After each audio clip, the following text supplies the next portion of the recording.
So today I drove back to the same pond that I fished for the dollar store fishing challenge. In the dollar store fishing challenge, I actually managed to catch a lot of decent sized bluegill. This pond has some good bluegill in it. So in the comments, a lot of you guys actually suggested that I come back to this pond to try to do a catch and cook with one of these bluegill. Unfortunately, it looks like it is about to storm, so I'm not sure how much fishing time we're actually gonna get in today. But our mission is to catch at least one bluegill and cook them up today. I've never actually had bluegill before, so this is gonna be very interesting. So let's go see if we can catch one before the storm rolls in.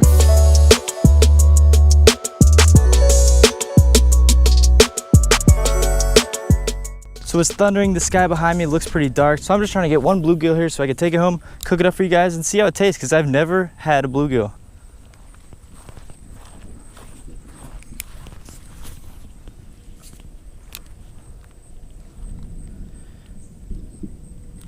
There's one. Is this one? All right, there we go. That is our bluegill for the day. That is actually a pretty good size one. I caught him on this little marabou jig. So here you guys go. I'm gonna go put this guy in our bucket. We're gonna take him home. We're gonna cook him up. And we're gonna see how this tastes. I'm actually pretty excited to try this guy. So let's get to it. As you guys can see, this sky over here is looking very mean and there's a lot of thunder. So that's all the fishing that we're gonna probably get done today, but we still got what we came for.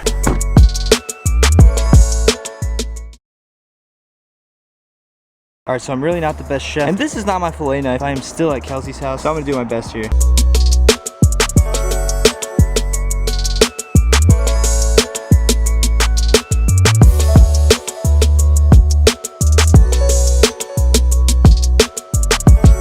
Alright guys, well there we go. That is the best that I really could do with this dull knife. I mean, they are not the perfect fillets that I could have got if I had a very sharp knife, but this will definitely do.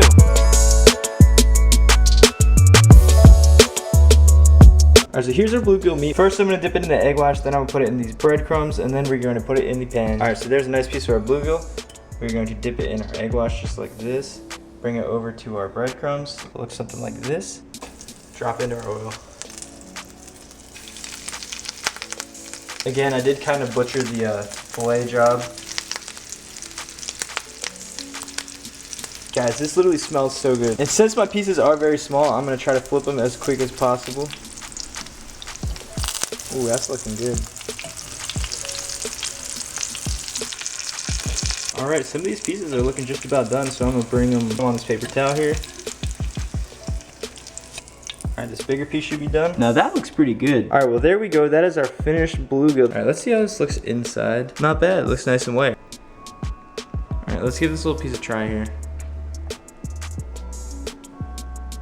It's not too fishy. It doesn't taste like bad at all. I mean, it's honestly pretty good. I would definitely eat this again. But I mean, I think it's pretty good. I mean, it tastes good. The texture is good. I mean, I'm not sure if the way that I cooked it helped or not.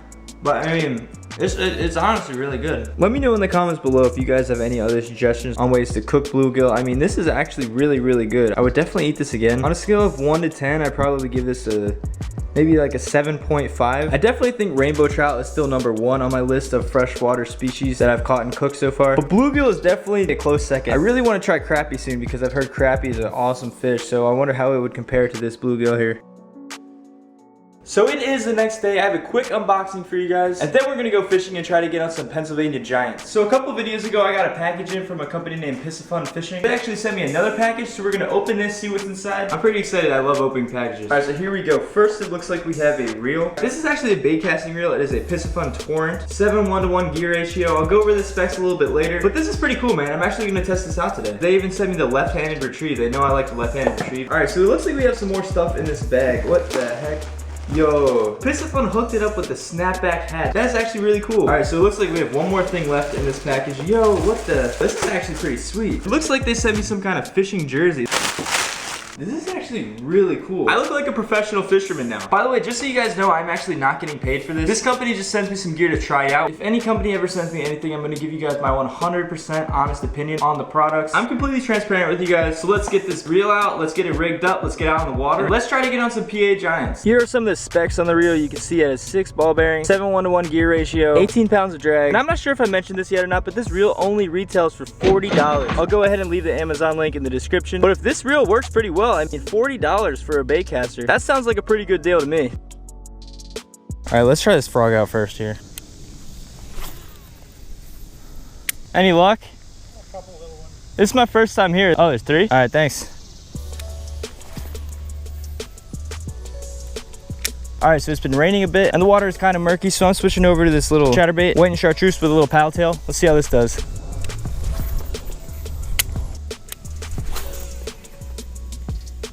So with the water being murky and pretty calm, I feel like the best bet is to go with a bright colored chatterbait here. I've actually never been to this place. As you guys know, I'm still at my girlfriend's house here in Pennsylvania. So this chatterbait is going to be a pretty good search bait for me. I actually just talked to a guy who was fishing that left. Apparently there's 3 ponds in this little park right here. He said this is the biggest and deepest pond, and then there are 2 more ponds over that way. So it looks like we have a lot to explore. This reel's performing pretty well. I can absolutely bomb this chatterbait. I mean, it feels nice when I'm reeling. All right, let's go find one of these other ponds. I feel like this pond would actually be pretty good for some worm imitation, so I'm gonna come back to that. Okay, I'm liking this second pond here. Sheesh. I don't know if you guys can see that. That was literally like all the way to the other side of the pond right there. I'm guessing there's fish in all of these ponds. I'm not really sure. Over here at the first pond, this spot looks like it's money right there. There's a little runoff of water funneling into this pond, and there are probably some fish stacked up right under that. That runoff right there will make this little part of the pond cooler, and it'll have more oxygen, so I feel like there's going to be a lot more fish right over there. So I'm definitely going to have to come back to those 2 first ponds. Oh, here's the third pond over here. Let's check this third pond out here. Of all the ponds, this one definitely looks the most bassy to me. There's a lot of cover in the water. There's a lot on top of the water. This just looks like a good bass pond. So I think I'm gonna switch up the game plan here. I'm gonna tie on a slower, more finesse type of bait. All right, so I tied on a fluorocarbon leader. I put on this little zoom finesse worm. See if we can get any bites.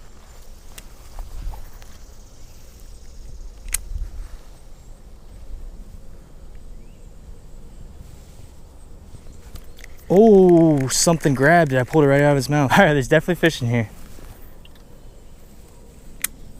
See if something goes back for it.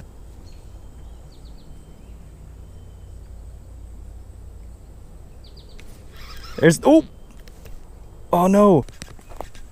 Oh, there we go, I got unstuck. Whew, let's try not to get snagged anymore. There's nothing worse than tying on a new fluorocarbon leader and breaking off right away. Oh, yo, what is going on here? I'm getting these bites, but I'm not hooking anything. I'm thinking that I'm getting some bites from some small fries here. Now, normally when I am using a bait caster, the lightest lure I'd probably throw is a weightless Senko, but I'm just trying to see how this Torrent performs today, so I'm trying to use all my lures on it.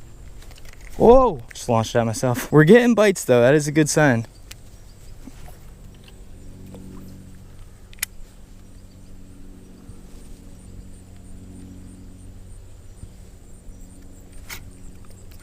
There's fish. First fish of the day. What do we have here? A tiny little largemouth bass, man. That is all right. A fish is a fish. There we go. That is the first fish of the day. This is not the Pennsylvania giant we are looking for. Hopefully he's got some larger friends around here. Let's let this little guy go. Now let's try to upgrade that size a little bit. I'm looking to get more of a true Pennsylvania 4-pounder.